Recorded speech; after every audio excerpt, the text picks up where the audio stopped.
the Audit Committee. Begin with a moment of silence, please.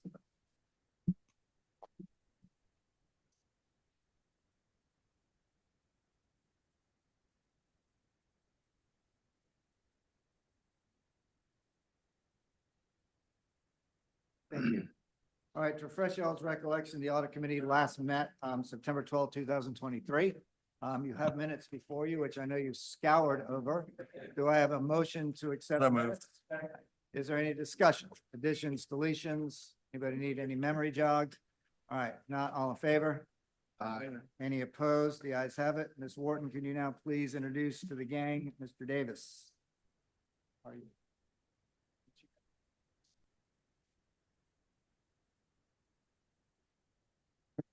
Thank you for having me to go through the results of the city's 2023 audit. I've got a PowerPoint presentation as well that I can try to cycle through. And certainly if you have any questions, please don't wait until the end. I'm certainly happy to answer them at the end, but if you have them in the moment, I'm happy to try to address those as we go. Again, my name is Grant Davis from Malden and Jenkins. We've performed the city's 2023 audit and have issued our reports. And just a few things to note here as we go through this presentation. Again, you just see sort of an agenda here for my portion. Governmental audit is a significant aspect of our accounting operations with our firm. It represents about a third of our practice. And that includes serving about 725 governments on an annual basis. So I won't read all that to you, but just so you can kind of get the flavor there. Looks like I forgot to take off all the slide transitions, so you'll have to forgive me if there's some flying origami or something like that in here. But ultimately, we've issued our opinion on the city's financial statements. You'll find that towards the beginning of the document, ultimately. And this is just, short version. What are the responsibilities? The city's responsibilities for the financial statements themselves. Our responsibility is to express an opinion on those financial statements in accordance with that acronym GAS is Government Auditing Standards. And we've ultimately done that. We've issued what we call an unmodified opinion, and that's really not glamorous language, but it's really the only acceptable result in a financial statement audit. So again, a clean opinion on the city's financial statements. We've issued, ultimately, if you flip through the combined documents, you'll see 3 reports on our letterhead. The first is the opinion on the financial statements that I mentioned there, just right after the blue bullet. Just after that, we have an additional report. That's our report on internal controls and compliance with laws, regulations, grant agreements, so forth and so on, which I'll mention as we kind of move through. And the third and final is this last highlighted item, this federal programs opinion. Anytime I'm sure you're aware of this, but anytime you receive and ultimately expend over $750,000 in a calendar year, it triggers a compliance audit. The federal government issues its compliance audit guides on an annual basis, and we ultimately audited 4 major programs for 2023. And I know we've got a lot of acronyms up there, but that represented ultimately about 58% or $11.5 million of the city's total federal spending. And we exceeded the required threshold for testing. And again, that's all in accordance with federal guidelines. The 4 programs were what we call HOPWA, or Housing of Persons with AIDS, ARPA, or the Coronavirus State and Local Fiscal Recovery Funds, the Federal Highway Administration, a DOT program, and then the Economic Development Adjustment Assistance, a Department of Commerce program. And again, we've ultimately issued a clean opinion on compliance relative to those 4 major federal programs as well.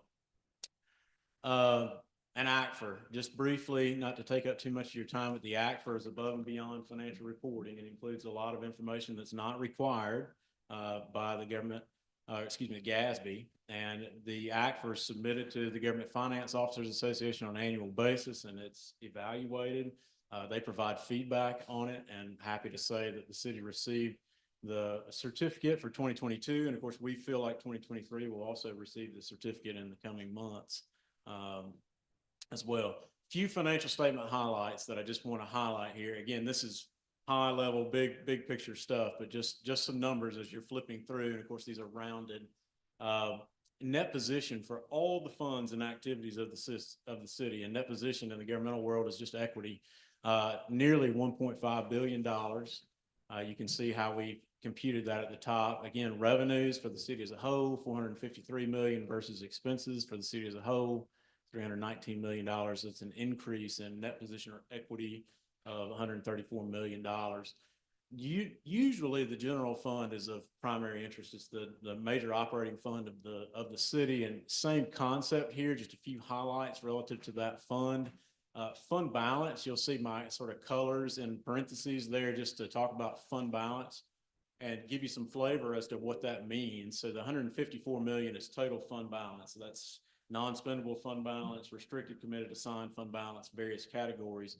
Total fund balance represents about 7.5 months of the city's operating expenses for 2023. So what you can realistically say is if the city didn't take in another dollar as of December 31st, it could operate for about 7.5 months. And similarly, unassigned fund balance is a portion of overall fund balance. It's basically unassigned is fund balance that's not restricted or committed in any way. It's basically available for appropriation. That figure, that $74 million figure, is reflects operating ability for 3.5 months or about 100 days. So the city's calendar year end is obviously December 31st. That's a big time for property tax money. And again, just to give you some flavor on those dollar amounts, not really a bad place to be to have that kind of cushion to get you through the rest of the year, since you're basically receiving the bulk of your revenue sources at that time. Couple of charts. This is just general fund revenues by type. And I was just talking about property taxes. The green slice of the pie is property taxes. So you can see that's not atypical for a city. Same concept here with expenditures. The green slice of the pie here is public safety, which is also not atypical for city government. So a big piece of public safety there. And then the blue, the second largest, being general government. Not to chart you to death, but just a few more things to hopefully give you some historical information about basically inflows and outflows. So green is revenues and transfers in, red is expenditures and transfers out. So you can see how that's operated since 2018 for the last 6 years. Same concept here of the last 6 years. This is the change in the general fund's fund balance. So what has been added to fund balance in each of the last 6 years here.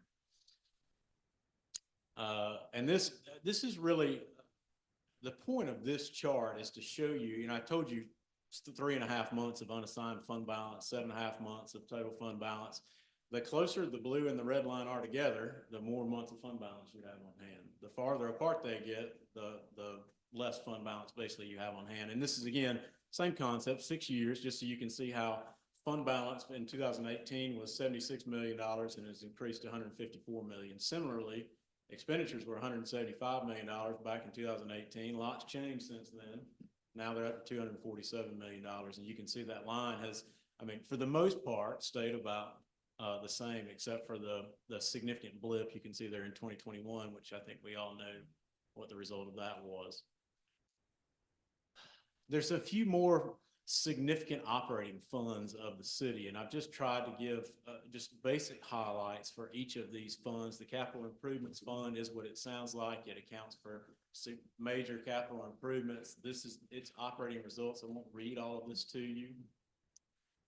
King Street Gateway TIF Fund is another significant fund, and again, just to give you some bullets to look at if you're interested in kind of some highlights. Drainage Fund, obviously another one. I've got a couple more. Yeah, I'm not going to go on forever, I promise. Hospitality Fee Fund, again, highlights. The International African American Museum Fund, this is probably the last year that it's going to be a major operating fund of the city, just because that project has basically been completed at this point. It's got a little bit of money to wash out, and then it will not show up as in its own column in your financial statements. But for the last several years, it has been a significant operating fund, and this is its result of operations. And then this is just everything else. So all the other funds that I haven't listed previously, this is kind of what all the other funds of the city, how they operated for the year. Oh, forgot about parking. Parking, another significant fund of the city here. So I will take a moment just to talk about this. The parking fund is different in terms of its accounting. It's operated on the full accrual basis of accounting, just like a business would be. So it doesn't show fund balance, it shows net position as equity. There are some other differences which I won't get all into the weeds with, but it's important to certainly look at its operating cash flows. And that's what the last bullet on the bottom there, its operating cash flows are indicative of its ability to generate cash to pay bond debt service, to continue to invest in the parking infrastructure and things of that nature. So it's an important metric to keep in mind relative to parking. I just mentioned this because it's a big number on your balance sheet. The total pension liability, which is the city's share of the collective pension liability of the state, is $201.8 million at the end of 2023. Those percentages out there that's the funded percentage. So that means those are the assets set aside to pay future benefit obligations. So good news, the number's big, or I guess I shouldn't say good news. Bad news, the number's big. Relatively good news, the funded position of the plans have increased, which makes the liability go down for all of the participating employers. So just to highlight that. A few other things before I finish here. We're required to communicate certain things to you in accordance with government auditing standards at the conclusion of our audit. We've issued a document that we call our auditor's discussion and analysis. It's got some pillars on the front. That document memorializes our required communications to you all. I will mention a few of them here just as we're going. The financial statements include judgments, estimates, all of which we evaluate for appropriateness and ultimately have rendered our opinion on those, being, again, unmodified. We didn't have any uncorrected audit adjustments. So that is to say we didn't identify anything that needed adjusting and say, no, we're going to pass on that. We're independent as required by our professional standards of the city and any related organizations. A few other items here. As a part of those federal program audits, I'm required to communicate to you all that we identified two what we call findings, and these are deficiencies in internal controls for two programs related to reporting. So one of the compliance requirements that the federal government dictates for recipients is reporting. There are certain reports that have to be submitted by a certain time frame. The reports, happy to say, were ultimately submitted, but they were submitted late. Unfortunately, we don't have any, there's no gray area in terms of our reporting. If they're submitted late, we have to comment on that as a finding and internal control weakness. And again, we've considered those significant deficiencies. The higher level of deficiency is called a material weakness. So these are not the highest level of deficiency that we can report. But again, just want to bring that to your attention as you'll notice that in our reports. Otherwise, I'd be happy to answer any questions that you may have, if you have any. Just appreciate all of Amy and Sarah's efforts and all of those involved. This year was I think difficult due to the software transition, and they worked really hard to get us everything that we needed in order to do our audit. So just appreciate all their help and efforts. Any questions from the group for Mr. Davis about the audit? Thank you very much. Thank you. Typically, we have our internal auditors report at the same time. We have a new internal auditor currently, so we're going to actually this year have two audit committees, or maybe two next year, one in January, where we'll hear from our internal auditor. And before I turn over the gavel to the next chairperson, I just want to take a minute. I think we all should take this minute to recognize our BFRC staff, Amy and Matt and the whole team. It is an incredibly difficult job to keep a city like Charleston running. We couldn't do it without them. And as you can see, they get their report card today. It's, as always, A+++. So thank you for all your hard work. We probably don't tell you enough how much we appreciate you, but in this moment in time, we do. So thank you, and thank you. Is there anything else? Is there anything else to come before the audit committee? If not, you're going to have to hold your comments for another year, going once, going twice by acclamation. Councilmember Parker. Is there a reason, why are we not doing the internal audit now? Because as I said, we have a new internal auditor who is Okay. literally just coming up to speed. We have new software. We have new internal audits that are going on. I meet with her fairly regularly just to see how she's doing, which is she's doing great. She's just not in a position to give a full report to this committee that would be satisfactory. So we'll do something in January. Thank you. Fair enough. Yeah. And just so you know, I mean, she does report to me and she's doing great. You're going to like to meet her, but that will be in January. All right, again, for the next year, going once, going twice, not by acclamation, we are adjourned. Thank you all very much.